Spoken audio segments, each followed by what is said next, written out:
Bombay high court की जज पिछले काफी दिनों से चर्चा में हैं। इसे लेकर सोशल मीडिया पर भी लोगों ने अपनी राय दी है।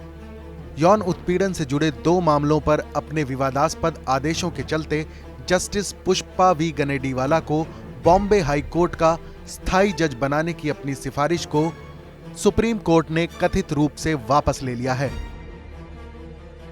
जस्टिस गनेडीवाला ने एक सत्र न्यायालय के आदेश को संशोधित किया था, जिसमें एक व्यक्ति को एक नाबालिग के यौन हमले का दोषी ठहराया गया था। उन्होंने फैसला दिया था कि किसी नाबालिग को निर्वस्त्र किए बिना उसकी छाती को छूना यौन हमला नहीं कहा जा सकता। सुप्रीम कोर्ट ने गनेडीवाला के इस फैसले पर रोक लगा दी है।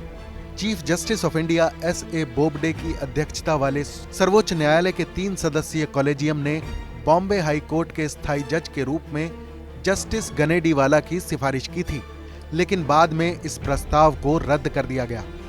सूत्रों के मुताबिक सुप्रीम कोर्ट को मजबूरन अपनी सिफारिश वापस लेनी पड़ी है।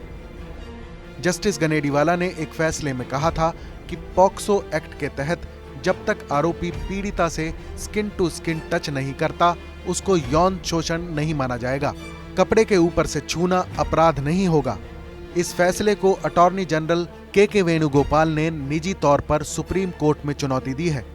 उनका कहना है कि ऐसे फैसले से गलत परंपरा बनेगी। दूसरे फैसले में जस्टिस गनेडीवाला ने कहा कि किसी बच्ची का हाथ पकड़कर आरोपी अपने पैंट का जिप खोलता है तो इससे यौन शोषण नहीं होगा।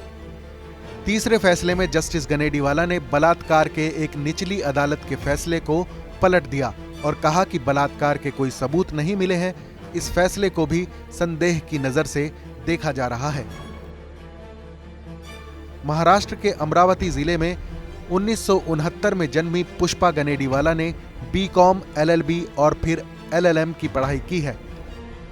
वो साल 2007 में डिस्ट्रिक्ट जज नियुक्त हुई थी। इसके बाद मुंबई सिविल कोर्ट और नागपुर की डिस्ट्रिक्ट और फैमिली कोर्ट में भी रहीं। फिर बाद में वो बॉम्बे हाई कोर्ट की रजिस्ट्रार जनरल बनाई गईं। इसके बाद 2019 में उन्हें बॉम्बे हाई कोर्ट में एडिशनल जज का पदभार भी दिया गया। इस खबर पर अपनी राय जरूर बताएं। देश और दुनिया की तमाम बड़ी खबरों के लिए देखते रहें TV9 भारतवर्ष।